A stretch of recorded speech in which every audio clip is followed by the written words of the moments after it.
Alors, pour terminer la journée, on va faire les corrections des exercices 14 et 15. Donc, d'abord le 14.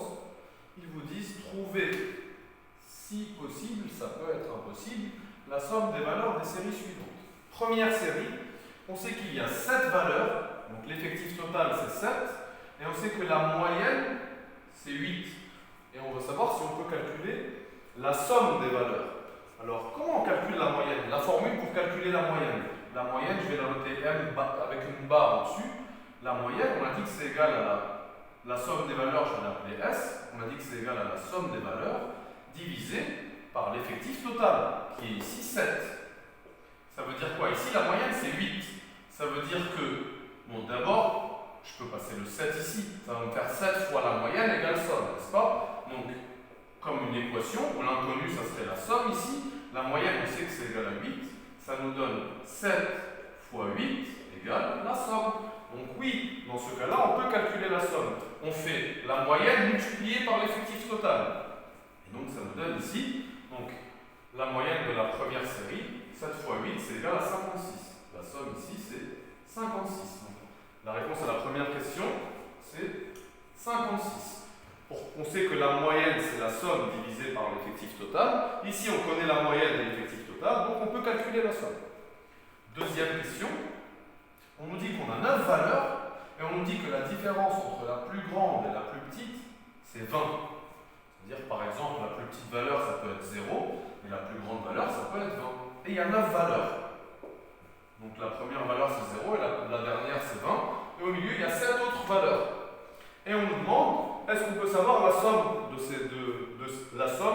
cette série de données, de cette suite de données? Ben non, on ne pourra jamais connaître la somme de ces valeurs. Parce que ce qu'il y a au milieu entre ce 0 et ce 20, ça peut être n'importe quoi. Ça pourrait être, par exemple, 1, 2, 3, 4, 5, 6, 1, 2, 3, 4, 5, 6, 7, 8 et 7. Voilà une série de 9 valeurs où la différence entre la plus grande et la plus petite, c'est 20. Mais on aurait aussi pu faire la même série avec au milieu, là, au lieu d'avoir 1, 2, 3, on aurait pu par exemple avoir 11, 12, 13, 14, mais ça serait resté 9 valeurs dont la différence entre la plus grande et la plus petite, c'est 20.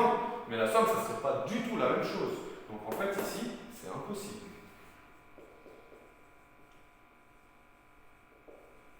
Et voilà pourquoi c'est impossible. Maintenant, l'exercice 15. On vous dit, si la moyenne d'une série est 12, alors il y a autant de valeurs supérieures à 12 que de valeurs inférieures à 12. Qu'est-ce que vous en pensez? Est-ce que c'est vrai? Est-ce que c'est faux?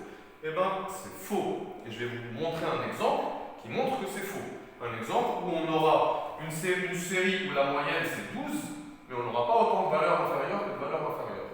Regardez, j'ai réfléchi, moi dans ma tête, j'ai fait cette série 11, 11, 11 et 15, par exemple.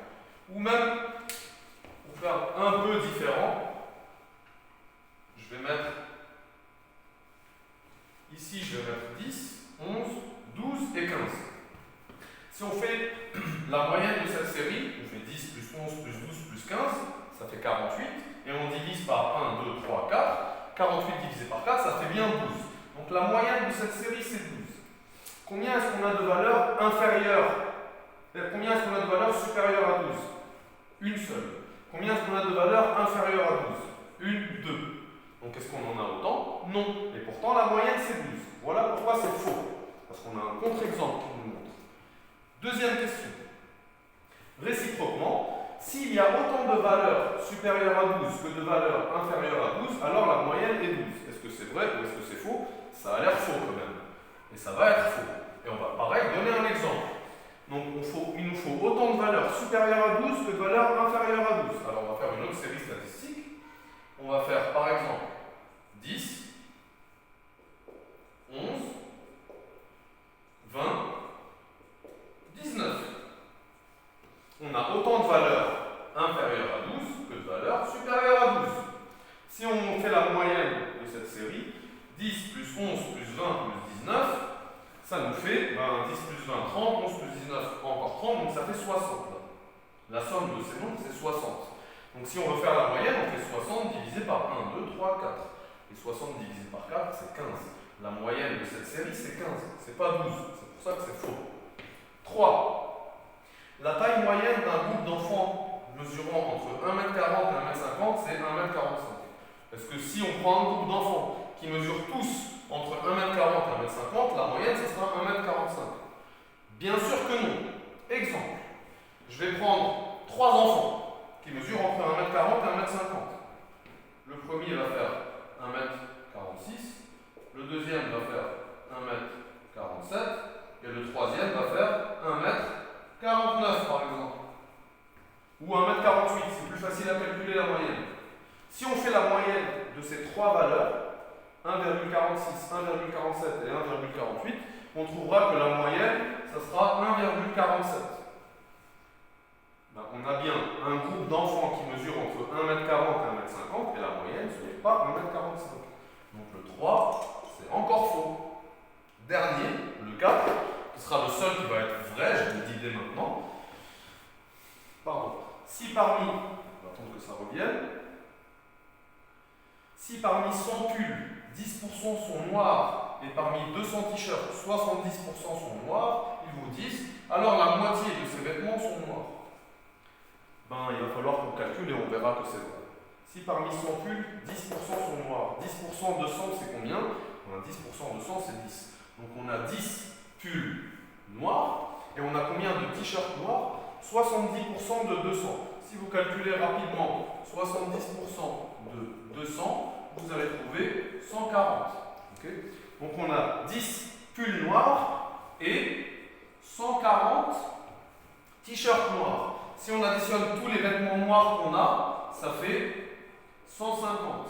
Et si on additionne tous les vêtements en total, c'est 100 plus 200. Donc le nombre de vêtements noirs, ça sera 150 sur 300. La proportion de vêtements noirs, ça sera 150 sur 300, ce qui est bien la moitié. Donc oui, c'est vrai. Ce cas-là, si on a 100 pulls, 10% sont noirs et on a 200 t-shirts et 70% sont noirs, ben on aura bien que la moitié de ces vêtements sont noirs. Là, c'est avec le calcul qu'on trouve. Voilà pour le travail d'aujourd'hui.